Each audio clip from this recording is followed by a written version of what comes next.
사실 교회에서 사도행전을 강의한다든가 이렇게 하는 경우들이 그렇게 많지는 않습니다. 그래서 오늘 이 시간이 이 사도행전 개요 시간이 아마 여러분들한테는 이 성경에서 마태복음에 못지않게 굉장히 중요한 이런 그 포지션을 차지하는 말씀이라는 것을 여러분들이 좀 인식하시면서 오늘 이 말씀을 들으셨으면 좋겠습니다. 오늘 사도행전의 중심 구절 1장 8절 말씀 함께 읽겠습니다. 오직 성령님께서 너희에게 오신 뒤에 너희가 권능을 받고 예루살렘과 온 유다와 사마리아와 땅 맨 끝지역까지 이르러 나를 위한 증인이 되리라. 자, 제가 이제 나눠드린 유인물을 이제 보시게 되면 사도행전 같은 경우는 크게 한 네 부분으로 나눠볼 수도 있고 또 세 부분으로 나눠볼 수도 있고 또 짧게는 두 부분으로도 이렇게 우리가 구분해서 볼 수가 있는데, 먼저 첫 번째는 우리가 방금 전에 읽었던 사도행전 1장 8절 말씀처럼 사도행전 전체 개요가 복음이 선포되는 그런 확장적인 구조를 이제 가지고 있는 특징을 갖고 있습니다. 그래서 다시 한번 제가 말씀을 읽어드리면, 오직 성령님께서 너희에게 오신 뒤에 너희가 권능을 받고 예루살렘과 온 유대와 사마리아와 땅의 맨 끝 지역까지 이르러 나를 위한 증인이 되리라 하시니라라는 이런 주님의 말씀과 똑같이 이제 일치되는 구조를 갖고 있다는 점입니다. 그래서 첫 번째 부분은 사도행전 1장에서 7장까지는 어디서 어디로 전달이 된 겁니까? 예루살렘에서 온 유대로 이제 복음이 전파되는 그 부분이 이제 내용이 담겨 있고, 그다음에 두 번째 부분은 8장인데 사마리아 지역으로, 또 세 번째 부분은 9장에서 12장까지로 이제 사도 바울을 통해서 이방인들에게로 이제 전달이 되어지고, 그 다음에 이제 네 번째 파트로는 13장에서 28장까지는 땅의 맨 끝 지역까지 이제 복음이 확장되는 이런 네 파트로 이제 우리가 이렇게 볼 수가 있습니다. 그 다음에 사도행전을 이제 세 부분으로도 나눠 볼 수가 있는데, 1장에서 7장까지는 예수 그리스도께서 승천하신 후에 하나님께서 이스라엘을 다루시는 내용이 이제 나오고, 그 다음에 두 번째로는 8장에서 15장까지는 하나님께서 이스라엘에서 돌이키시어 이방인들에게 향하시는 말씀이 나오고, 그 다음에 16장에서 28장으로 세 번째 부분은 하나님께서 이방인들의 복음을 전하시는 이제 부분으로 볼 수가 있습니다. 그 다음에 이제 사도행전을 좀 더 단순하게 이제 나눠서 두 파트로 이제 나눠보게 되면은 1장에서 12장까지는 누구의 사역 위주로 기록되어 있습니까?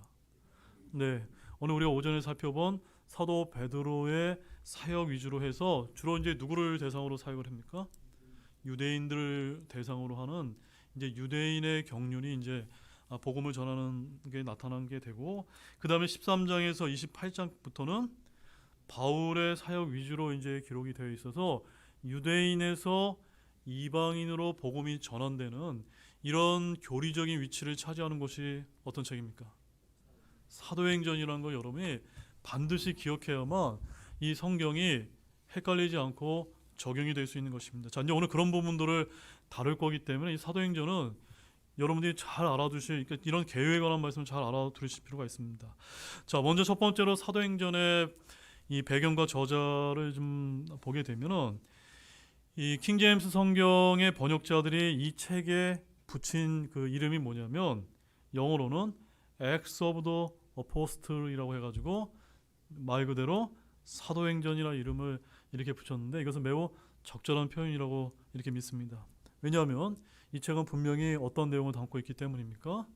사도들의 행적을 이제 담고 있기 때문입니다. 제가 뭐라고 말씀드렸습니까? 사도들의 행적, 이것이 바로 사도행전인 것입니다.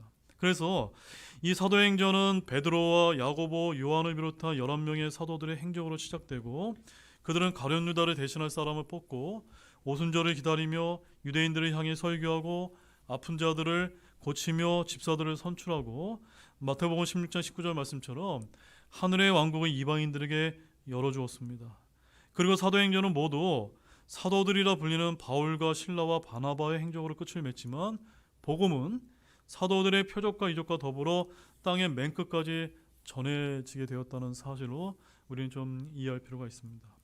자, 어떤 이제 신학자들은 사도행전을 일컬어서 뭐라고 부르냐면 성령행전이다, 성령행전이다 이렇게 부르기도 하는데, 그 이유는 무엇이냐면 주님의 부활과 승천 이후에 성령을 통해서 이 땅에 주님의 사역이 계속되고 있다는 뜻에서 그렇게 이제 부르는 학자들도 있지만 저는 그저 사도행전이라고 하는 이런 이 책 제목이면 충분하다라고 그렇게 이제 생각이 되어집니다. 자, 사도행전의 저자는 누굽니까? 사도행전 저자는 누가복음의 저자이자 사도 바울의 사랑하는 동역자인 누가인데, 이 누가는 의사이면서 바울과 일생 동안 함께했던 사람으로 골로새서 4장 13절에 나옵니다. 흔히 누가는 이방인으로 알려져 있는데 이는 성경적으로나 역사적으로 근거가 별로 없습니다.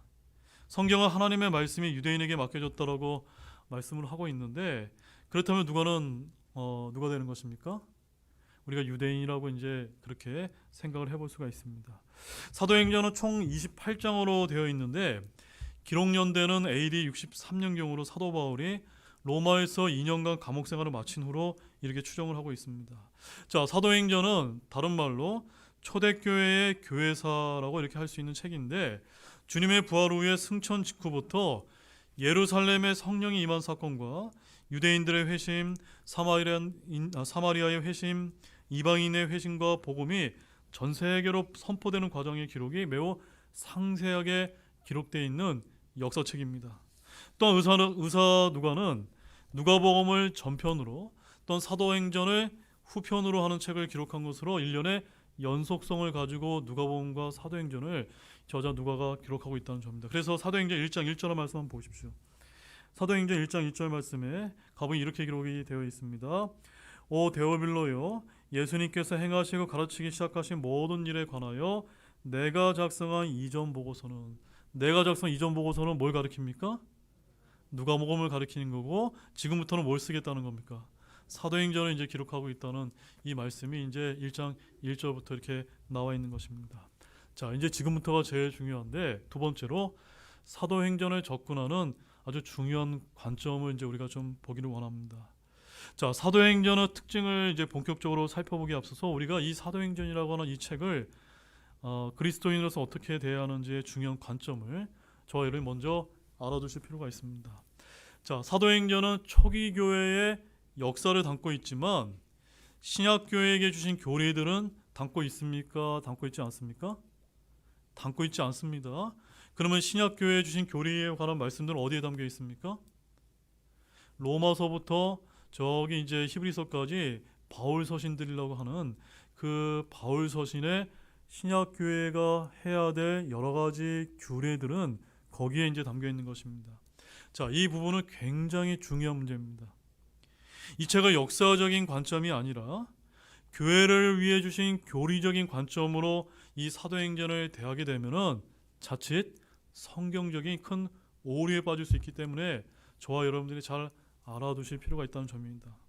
무슨 말씀이냐면, 사도행전이라는 말씀을 교리적으로 우리가 적용을 하게 되면은 크게 네 가지의 성경적인 오류에 빠질 수가 있는데 잘 기억하십시오. 첫 번째는 칼빈의 교리, 특히 극단적 칼빈주의에 빠질 수가 있고, 두 번째는 극단적 세대주의, 세 번째는 침례에 의한 중생이라고 해서 카톨릭과 그리스도의 교회에서 이제 침례를 통해서 내가 거듭날 수 있다라고 하는 이런 가르침이 바로 이제 사도행전을 통해서 이제 나오는 겁니다. 우리는 그렇게 믿습니까? 안 믿습니까? 저희들은 그렇게 믿지 않습니다. 그 다음에 네 번째로는 신유와 방언.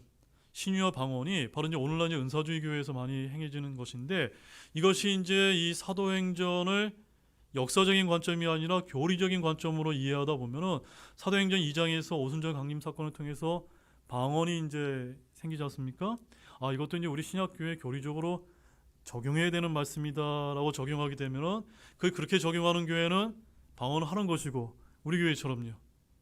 그것은 이제 역사적인 관점이고, 그것은 전환기적인 측면, 즉 유대인에게서 이방인으로 성경이 없던 시대에 복음이 확장되는 그런 과정에서 하나님의 표적과 이적이 나타날 수밖에 없다고 하는 이런 역사적인 관점으로 적용을 하게 되면은 방언 문제는 우리 지금 이제 이 성경이 완성된 시기에는 방언은 불필요하다라는 이러한 관점으로 이제 적용이 되는 것입니다.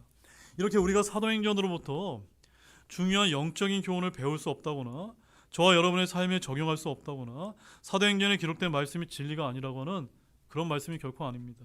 이것은 마치 사복음서가 예수 그리스도의 지상사역을 기록하고 있는 신약교회의 교리라는 바울 서신서에 기록되어 있는 것과 같이 사도행전 역시도 무엇이 기록되어 있습니까? 바로 주님의 제자들이 행한 일과 그들의 전도로 구원받은 사람이 역사적으로 기록되어 있을 뿐과 같은 이치라는 점입니다. 따라서 사도행전은 잘못된 관점으로 읽게 되면 자칫 크나큰 오류에 빠질 수 있다는 점을 항상 우리 이제 독립심리교회에 다니는 성경 신자분들은 기억하시면서 적금하실 필요가 있습니다. 예를 들어서 마태복음이 구약 성경과 신약 성경을 이어주는 다리가 되는 것처럼 사도행전 역시도 예수님의 지상사역과 초기 교회 시대를 연결해주는 다리가 되는 역할을 한다고 이렇게 보시면 되겠습니다. 즉 과도기적인 전환계적인 책의 역사를 담고 있는 것이 사도행전입니다.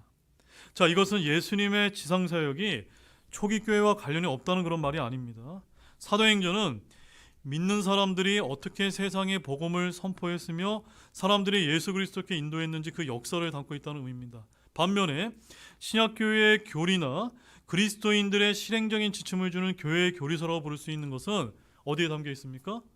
로마서를 비롯한 바울의 서신서들에 담겨 있는 것입니다. 따라서 사도행전이 단지 역사적인 기록이 아니라 우리 신약교회에 적용할 교회 교리로 이제 적용을 하게 되면 뭐 방언이라든가 은사주의, 신유의 은사, 기적 이런 부분들을 이제 어떤 이제 교리적인 문제가 발생할 수 있다는 점입니다. 자, 여러분 잘 들으시기 바랍니다. 다리는 무엇입니까? 다리의 역할이 무엇입니까? 건너가기 위해 있는 것이 그 다리 위에다가 집을 짓기 위해 존재하는 것이 아니라는 점입니다. 따라서 마태복음이나 이 사도행전이 성경에서 차지하는 것은 일종의 성경의 다리 역할, 즉 전환기적인 책들이기 때문에 하나님께서 어떻게 일하시는지를 이해하기 위해서 굉장히 중요한 역할을 하고 있는 것은 맞지만 이것을 저와 여러분이 다니고 있는 신약교회의 교리적인 지침서로 삼을 수는 없다는 점을 좀 아실 필요가 있다는 점입니다. 이런 점만 우리가 읽으면 사도행전에서 뭐 대표적으로 우리 초대교회 보면은 우리 초대교회 성도들이 어떻게 했습니까? 예수님의 재림이 이제 임박했다고 해서 그들의 모두 재산을 다 이렇게 교회에다 내놓고 공동으로 쓰지 않았습니까? 지금 그런 교회를 우리가 교리적으로 적용할 수 있습니까? 없습니까? 없다는 거죠. 그래서 우리가 초대교회로 돌아가는 것이 반드시 옳은 것은 아닙니다. 엄밀한 의미에서의 이 신약교회의 출발점은 그 초대교회라고 할 수 있는 예루살렘 교회가 아니라 어느 교회입니까? 바로 안디옥 교회가 우리의 출발점이 이제 되어야 되는 것입니다. 자, 예를 들어서 또 하나 예를 들면, 자, 율법은 출애굽기에 주어져 있지만 이스라엘이 율법을 받은 이후의 삶은 어디에 기록되어 있습니까? 민수기에 기록되어 있는 것입니다. 따라서 우리가 구약 시대를 살고 있다면 출애굽기에서 율법을 주신 것을 기준으로 삼아야만 됩니까? 아니면 민수기에서 유대인들이 생활한 것을 기준으로 삼아야 됩니까? 전자입니까? 후자입니까? 후자가 아닙니까? 또한 신명기는 율법을 자세히 설명하고 있고 이스라엘 사람들은 여호수아기에서 율법을 적용했습니다. 우리가 만약에 갈보리 이전을 사는 구약 시대에 사는 유대인들이라면 신명기를 기준으로 삼아야 합니까? 여호수아를 기준으로 삼아야 됩니까? 당연히 여호수아죠. 그래서 무엇이 바른 교리를 세우는 기준이 되냐? 출애굽기냐 신명기냐 아니면 민수기냐 여호수아기냐? 이건 답은 간단한 겁니다. 마찬가지로 마태복음이나 또한 이 사도행전이 이런 측면에서 역사적인 관점으로 우리는 적용하면 되지, 이것을 우리가 신약교회에 주신 교리로 적용하는 것은 로마서 이후에 바울 서신으로 우리는 그 교리서의 지침서로 이제 사용해야 된다는 점입니다.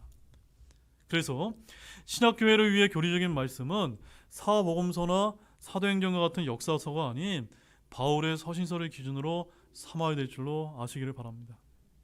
초기 교회의 성공과 실패, 바로 초대교회의 성공과 실패는 모두 어디에 기록되어 있습니까?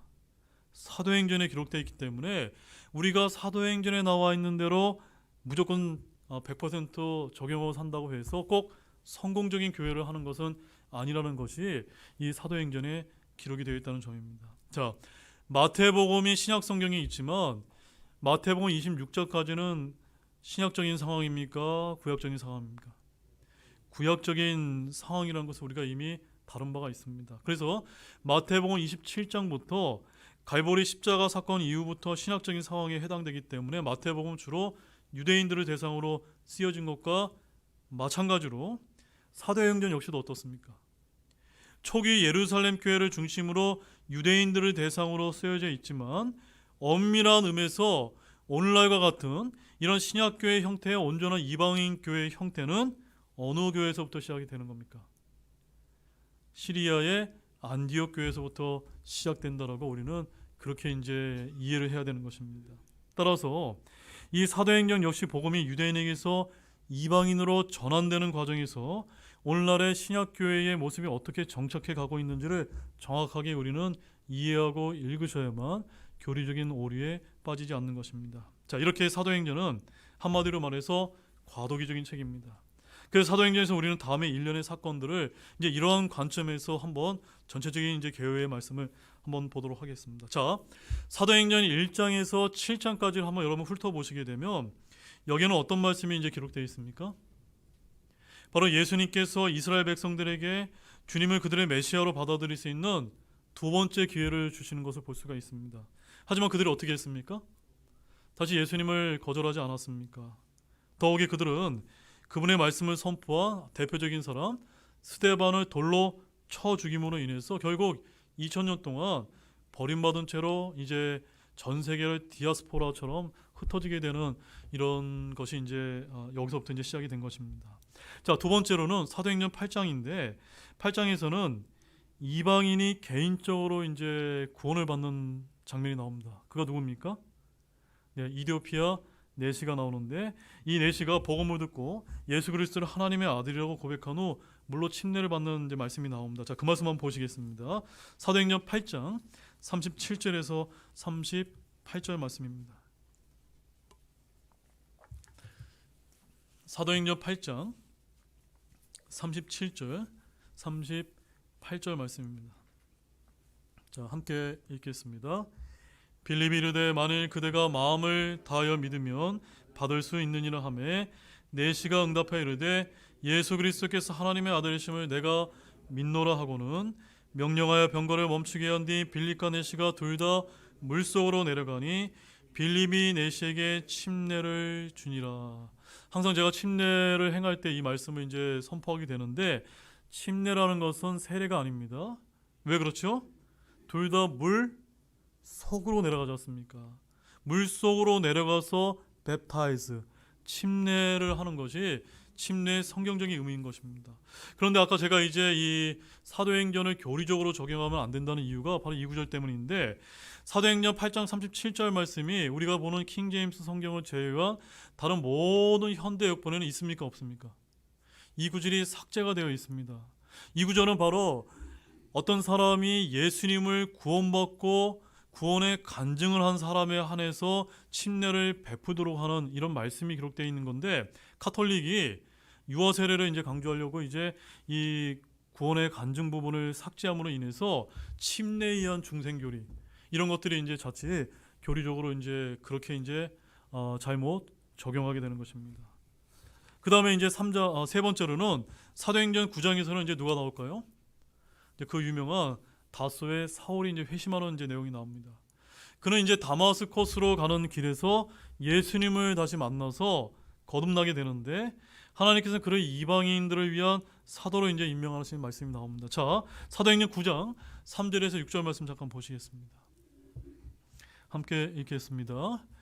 그가 길을 가다가 다마스코스에 가까이 왔을 때 갑자기 하늘로부터 빛이 나타나 그를 둘러 비추더라.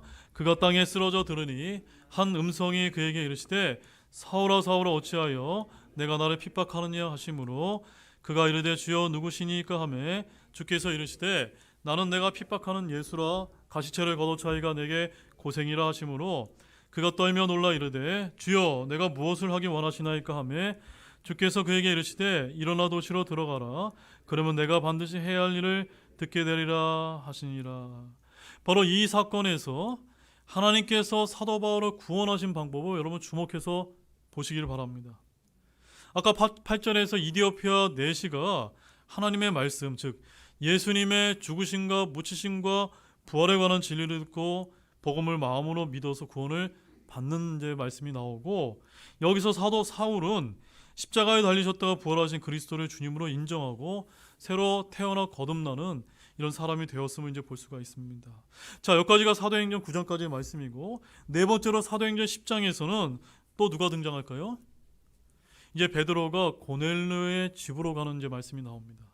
자, 이방인의 집에 들어가기를 꺼리는 이제 유대인들을 성령님께서 친히 인도해 주셔서 거기서 이제 고넬료에게 베드로가 복음을 전하고 그가 첫 이방인으로서 구원을 받는 이제 말씀이 나오게 됩니다. 자, 사도행전 10장 44절 말씀 한번 보시기 바랍니다. 사도행전 10장 44절입니다. 함께 읽겠습니다. 베드로가 아직 이 말들을 할 때에 하나님 성령님께서 말씀을 들은 모든 자들에게 내려오심에, 자, 제가 아까 뭐라고 말씀드렸습니까?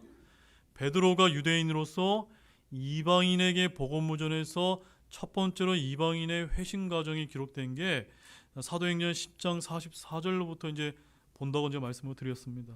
그래서 이방인들은 물로 침례를 받기 전에 어떤 침례부터 받습니까? 구원을 받고 성령님으로부터 침례를 먼저 받습니다. 바로 예수 그리스도의 죽으심과 부치심과 부활을 믿었기 때문에 성령님을 선물로 이제 받은 것인데, 이것이 지금 이 신약교회 시대 때 이방인들이 구원받는 그런 방식이지 않습니까? 여러분, 이와 같은 방식으로 구원받은 것이 맞습니까? 아멘이십니까? 네. 하지만 사도행전의 초기 유대인들은 어떻게 구원을 받았습니까? 초기 유대인들, 예루살렘 교회 유대인들 어떻게 구원받았습니까? 사도행전 2장 한번 가보십시오. 사도행전 2장 38절. 사도행전 2장.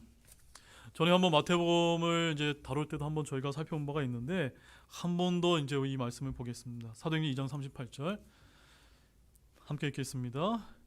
그때 베드로가 그들에게 이르되 회개하고 너희 각 사람이 예수 그리스도의 이름으로 침례를 받아 죄들의 사면을 얻으라. 그러면 너희가 성령님을 선물로 받으리니. 자, 저와 여러분은 어떻게 성령님을 선물로 받았습니까? 누군가 저와 여러분에게 예수님을 믿으면 구원받는다고 하는 그 복음을 듣고 성령님을 선물로 받고 그 다음에 무엇을 행합니까? 침례를 해서 이제 교회 회원이 되지 않습니까? 그런데 초기 유대인들은 어떻게 회심합니까? 그들은 무엇부터 받습니까? 예수님의 이름으로 침례를 받고 죄들을 삼아서 사면받고 그 다음에 성령님을 선물로 받는 우리 이방인들이 구원받는 방법과 같습니까? 틀립니까? 다른 과정으로 회심되는 과정이 기록되어 있기 때문에 지금 제가 이 사도행전을 교리적으로 잘못 적용하게 되면 큰일 난다고 말씀을 드리는 겁니다.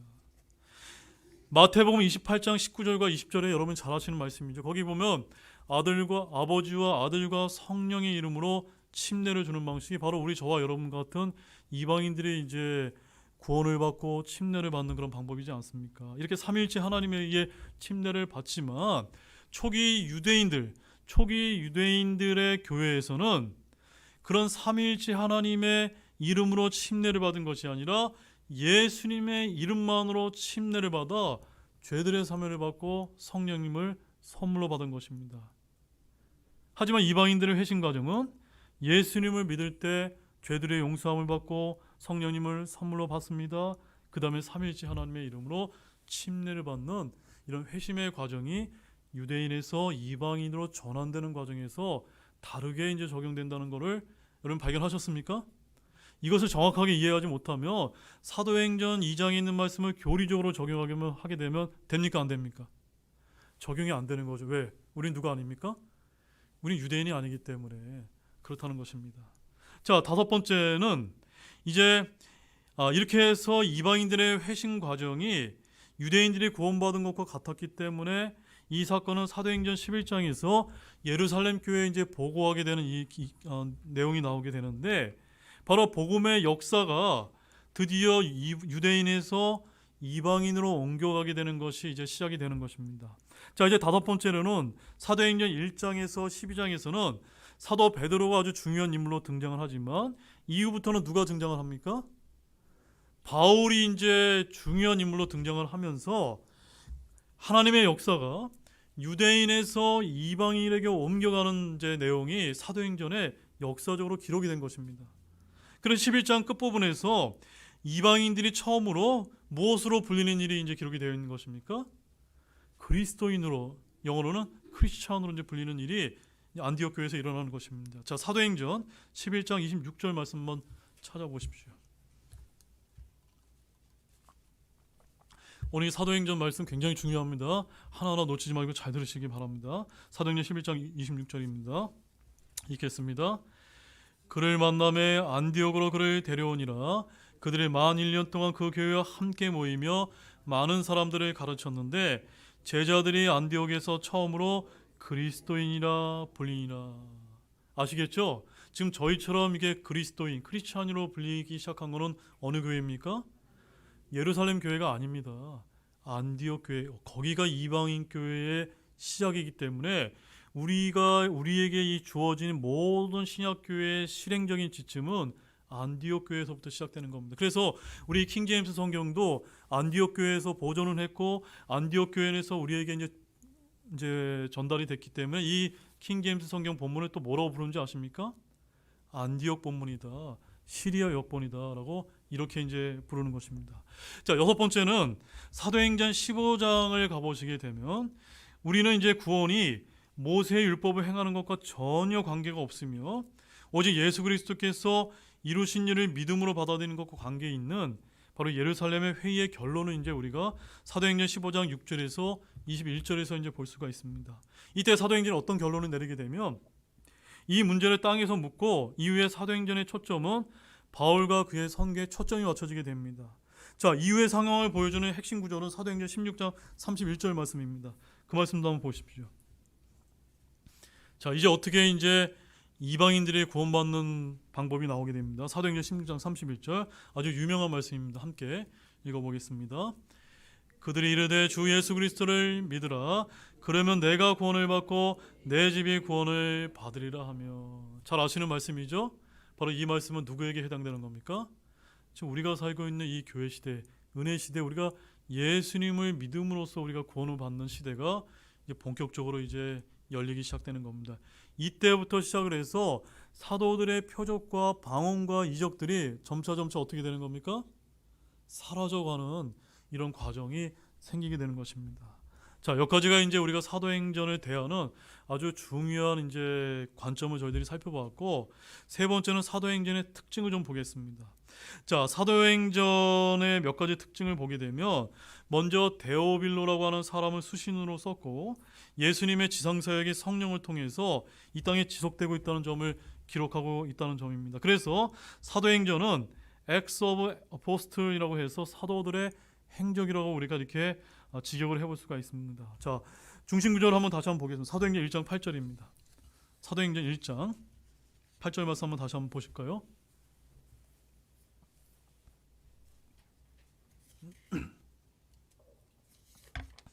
사도행전 1장 8절 함께 읽겠습니다.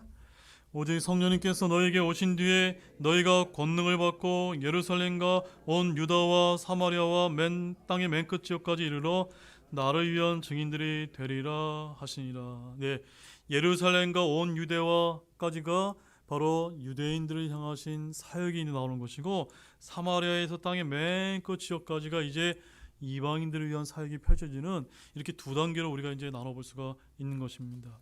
그래서 사도행전의 중심 메시지가 바로 방금 우리가 읽었던 사도행전 1장 8절이라는 것을 반드시 기억하시기 원하고 이 사도행전의 핵심 어휘는 증거, 증인입니다. 바로 사도행전은 28장에서 그 기록이 멈추지만 내용상 그 끝이 있을까요? 없을까요? 다른 로마의 이 바울의 서신서를 보게 되면 끝맺는 말이 있습니다. 그러나 사도행전 한번 맨 마지막을 가보게 되면 전혀 끝맺는 말이 없다는 것을 우리가 발견할 수가 있습니다. 자, 이것은 뭘 뜻하는 것일까요? 다른 책들과 달리 마침말이 없다고 하는 이런 의미는 성령의 역사가 교회 시대 내내 계속될 것과 성령을 통한 주님의 사역은 끝납니까? 끝나지 않습니까? 끝나지 않는 것을 보여주기 때문에 사도행전은 맺은 말이 없다라고 이렇게 이제 이해를 하시면 되겠습니다. 자, 아까 앞서 제가 이제 이 사도행전을 우리가 교리적으로 적용하면 안 된다고 말씀을 드렸는데 사도행전을 통해서는 오늘날 그 로마 카톨릭이 그처럼 떠받드는 그 여인이 한 명인데 누굽니까? 마리아. 그 예수님의 모친 마리아에 대한 언급이 딱 한 번밖에 나오지 않습니다. 그래서 사도행전 1장 14절 말씀에 가보게 되면 이들 모두가 여자들과 예수님의 어머니 마리아와 라고 해서 마리아에 대한 언급이 딱 한 번 나오고 그 다음에 이제 마리아에 대한 언급이 없음을 이제 우리가 발견할 수가 있습니다. 한마디로 마리아는 초대교회 시대 그 누구에 의해서 숭배받거나 높임을 받지 않았으며 또 사도들은 물론이고 그 어떤 지역교회에서도 그녀의 이름이 전파되지 않았다는 것을 우리가 알 수가 있습니다. 즉 천주교처럼 마리아를 공경하고 숭배해야 된다는 논리는 전혀 성경적이 않다는 것을 우리가 알 수가 있는 것입니다. 자, 사도행전의 주요 인물은 베드로와 바울이라는 것을 여러분 잘 알고 계실 것입니다. 베드로는 할례의 일꾼이었고 바울은 이방인들의 사도였기 때문에 아까 우리가 두 부분으로 나눴을 때 사도행전 1장에서 12장까지는 베드로의 사역이 주로 기록이 되어 있고 13장에서 28장까지는 바울의 사역이 자세하게 기록되어 있는데 자, 갈라디아서 2장 7절에서 8절 말씀 한번 찾아보시기 바랍니다. 갈라디아서 2장 7절에서 8절 말씀입니다. 갈라디아서 2장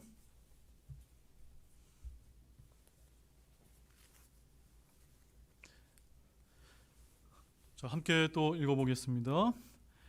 오히려 반대로 베드로가 할례자를 위한 복음을 위임받은 것 같이 내가 무헬라자를 위해 복음을 위임받은 것을 그들이 보았나니 베드로 안에서 효력 있게 일하사 할례자들을 위한 사도직을 주신 분 바로 그분께서 내 안에서도 강력하게 일하사 나를 이방인에게로 가게 하셨느니라.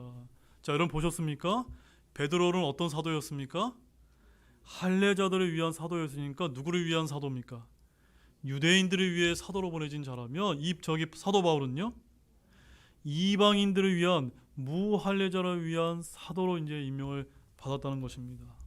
따라서 복음이 유대인에서 이방인들을 향해 나아갔기 때문에 로마 카톨릭이 베드로를 초대 교황으로 떠받드는 것은 성경적입니까 아닙니까? 완전히 잘못된 것이라는 점입니다. 베드로는 로마에서 사역을 하지도 않았고 로마를 위해 일한 일꾼도 아니었기 때문입니다. 베드로는 어떤 일꾼이었습니까? 할례자를 위해 복음을 위임받은 것 같이 베드로 안에서 효력 있게 일어서 할례자를 위해 사도직을 주신 것이라고 분명히 기록하고 있지 않습니까? 근데 무슨 베드로가 초대 교황입니까? 말이 안 되는 이야기인 것입니다. 베드로는 예루살렘에서 하루 3,000명을 회심시키는 놀라운 말씀 선포자였고 사마리아에도 가서 성령이 임하도록 기도했고 특히 백부장 고넬료와 그 집안을 구원하는 일을 함으로써 주님이 말씀하신 대로 그저 믿음의 문을 여는 역할까지만 한 것입니다. 그러나 이방인 선교는 베드로가 아니라 누구를 택해서 사도 바울을 따로 택하셔서 그에게 맡기셨다는 것을 저와 여러분이 잘 알고 있지 않습니까? 따라서 예수님은 부활하신 후에 40일간 이 땅에 계시면서 제자들에게 자신을 드러냈고 주님이 승천하신 후에 열흘 뒤에 오순절에 성령이 제자들을 위해 강림을 했는데 이때 믿는 이들은 성령으로 침례를 받았습니다. 자, 잘 들으십시오. 성경은 단 한 번의 갈보리 사건, 단 한 번의 부활 사건, 단 한 번의 초림 사건을 다루고 있듯이 단 한 번의 어떤 사건을 다루고 있습니까? 오순절 성령 강림 사건을 다루고 있다는 점입니다. 이후로 신약교회에서는 더 이상 오순절 성령 강림이 있습니까 없습니까? 성경에 기록되어 있지 않기 때문에 이것을 지켜야 될 율법이 없는 것입니다. 이건 굉장히 중요한 일입니다. 만약 사도행전의 오순절이 해마다 반복되는 절기였다면 해마다 오순절마다 성령님이 임해야 하지만 그런 일은 결코 발생하지 않았다는 점입니다. 따라서 오순절 성령 강림은 단회적인 사건이며 다시 재현되지 않습니다. 따라서 오늘 은사주의 교회에서 성령님이 임하라고 이렇게 오순절 성령 강림을 이제 떠드는 것은 결코 성경적이지 않다는 것을 여러분 아시길 바랍니다. 또 우리는 사도행전을 읽을 때 가장 이제 우리가 좀 그 이해하기 어려운 점이 뭐냐면 이 사도들에 의해서 무엇이 행해집니까? 표적들과 이적들과 기적들이 행해지지 않습니까? 방언을 행하고 병고침을 하고 마귀들이 내쫓기고 죽은 자가 일어나는 일들이 일어나지 않습니까? 바로 이 표적들을 우리가 성경에선 사도들의 표적이다라고 이렇게 부르는데 오늘 어떤 이제 신약 성도들이 이런 사도들의 표적을 흉내내거나 그대로 재현할 수 있을까요, 없을까요? 없다는 것을 우리가 좀 이해할 필요가 있습니다. 이는 바로 사도들이 죽었을 때 사도권을 위임하거나 계승해주지 않았기 때문인 것입니다. 사도직은 유산처럼 지위처럼 후계자를 정해 물려줄 수 있는 것이 아니었기 때문입니다. 따라서 오늘날 많은 현대의 은사주의자들이 주장하는 것처럼 사도의 표적을 누구나 행할 수 있는 것이 아닙니다. 물론 하나님은 영원히 동일하시고 성령님 역시 동일하시지만 사도의 표적은 저와 여러분과 같은 신약교회 성도들에게 주신 그런 표적이 결코 아니라는 점입니다. 자, 우리 사도행전 2장 43절 말씀 한번 보십시오. 사도행전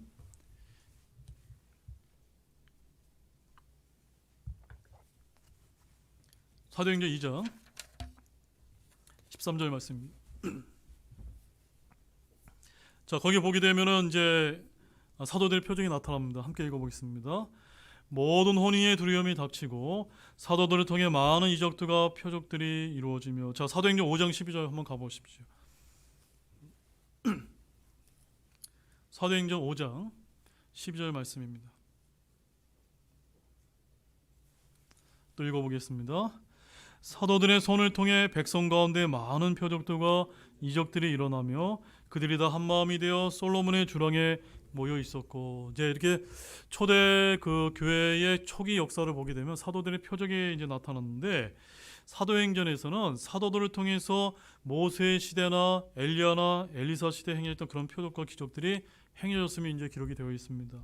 그러나 이런 표적들이 주어진 목적은 신약 성경이 완성되기 전에, 즉 신약 성경이 없던 시절에 그들이 사도임을 나타낼 수 있는 그 사도권을 나타내는 증거로서 이제 일어났던 것임을 우리가 알 필요가 있습니다. 왜냐하면 표적은 바로 믿지 않는 유대인을 위해서 주어진 것이기 때문입니다. 자, 고린도전서 1장 22절 말씀 가보십시오. 고린도전서 1장 22절 말씀입니다. 여러분들이 잘 아시는 말씀인데 그 말씀을 보면 또 잘 이해가 되실 것입니다. 고린도전서 1장 22절 함께 읽겠습니다. 유대인들은 표적을 요구하고 그리스도인들은 지혜를 추구하나. 유대인들은 뭘 요구한다고요? 표적을 요구합니다. 그러니까 표적을 요구하는 유대인들을 위해서 사도들이 무엇을 행한 겁니까? 표적을 행했던 것입니다. 그래서 유대인들은 어디서나 언제나 표적을 요구했기 때문에 이들은 표적이 없이는 믿지 않을 뿐만 아니라 표적을 요구할 권리가 있었습니다. 그러나 오늘날 신약교회에서는 표적이 아니라 어떻게 우리는 믿어야만 됩니까? 말씀을 들음으로 믿어야 된다라고 로마서에 기록되어 있지 않습니까? 우리는 보는 것으로 걷지 않고 믿음으로 걸어야 하기 때문입니다. 그래서 고린도후서 5장 7절 말씀에 이런 말씀이 기록되어 있습니다. 귀로만 들어보시기 바랍니다. 우리는 믿음으로 걷고 보는 곳으로 걷지 아니하는도다. 아멘이십니까? 우리는 표적을 구하지 않습니다. 그래서 많은 분들이 이렇게 얘기합니다. 아니, 사도행전에 있었던 일들이 왜 오늘날 우리가 살고 있는 이 신약교회 시대에는 일어나지 않는 것입니까? 복음서에서 주님께서 행하셨던 일들이 오늘날 교회에서는 왜 일어나지 않습니까? 라고 이렇게 묻는 사람들이 있는 것입니다. 그러나 모세의 시대나 엘리야, 엘리사의 시대 때나 주님의 공생애 때나 사도행전의 사도들이 일할 때와는 달리 표적이나 이적이 아닌 저와 여러분들은 무엇을 듣고 믿는 것입니까? 복음의 말씀을 믿고 구원을 받고 믿음 생활을 한다는 점입니다. 자, 그러면 이 마지막 때 우리 무엇을 믿어야만 됩니까? 자, 우리 히브리서 1장 1절에서 2절 말씀 한번 찾아보십시오. 히브리서 1장 1절에서 2절 말씀.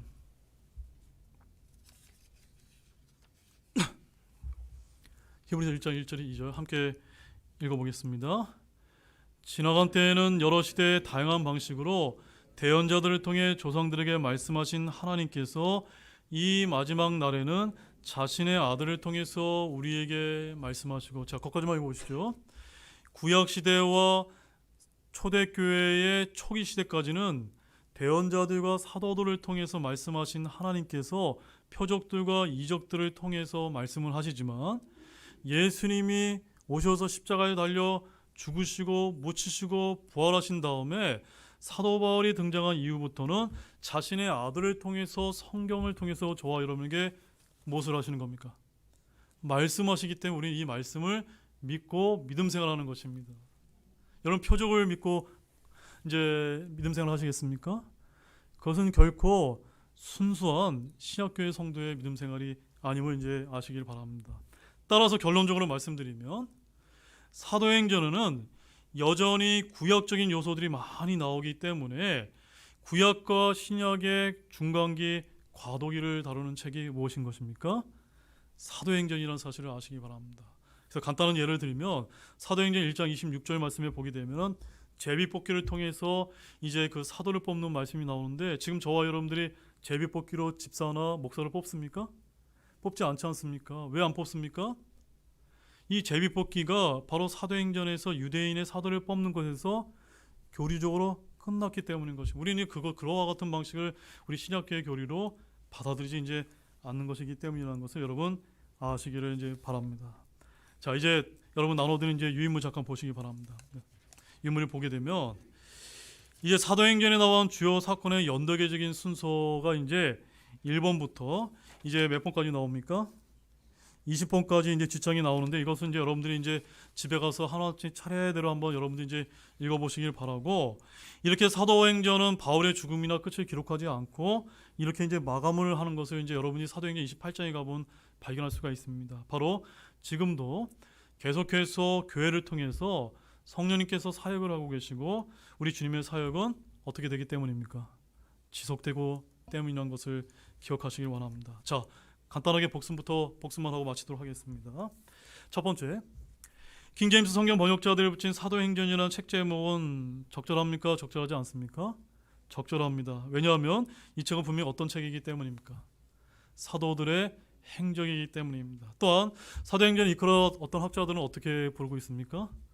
성령 행전이다라고 부르고 있는데, 우리는 사도의 행전이면 충분하다고 믿습니다. 자, 두 번째, 사도행전을 접근한 중요한 관점이 있는데, 사도행전은 초기 교회 역사를 담고 있지만 교회에게 주신 교리를 담고 있습니까? 안 담고 있습니까? 담고 있지 않습니다. 따라서 이 책을 교리적인 관점으로 접근하게 되면 성경적인 오류로 빠지게 되는데, 교리적으로 적용 시 크게 네 가지의 오류에 빠질 수 있다고 제가 설명을 드렸습니다. 첫 번째, 칼빈의 교리, 극단적인 칼빈 교리. 두 번째, 극단적 세대주의. 그 다음에 침례에 의한 중생. 네 번째, 신유와 방언, 은사주의 문제. 이런 것들이 이제 나타날 수가 있습니다. 그 다음에 세 번째로는 사도행전도 마태복음이 구약성경이나 신약성경을 이어주는 다리가 되는 것처럼 사도행전은 무엇을 연결해주는 다리가 됩니까? 예수님의 지상사역과 그 다음에 교회들이 세워져가는 그 사이에 다리 역할을 한다는 점입니다. 그 다음에 네 번째로 사도행전 역시 초기 예루살렘 교회를 중심으로 유대인들 대상으로 쓰였지만 엄밀한 의미에서 지금의 신약교회 형태, 온전한 이방인 교회 형태는 언제부터입니까? 바로 시리아의 안디옥 교회부터 시작된다는 점을 여러분 아시길 바랍니다. 자, 이렇게 여기까지만 보시게 되면 신약교회 전체적인 이 조망하는 눈이 여러분 좀 열리셨습니까? 잘 아시기를 바라겠습니다. 기도하고 마치겠습니다.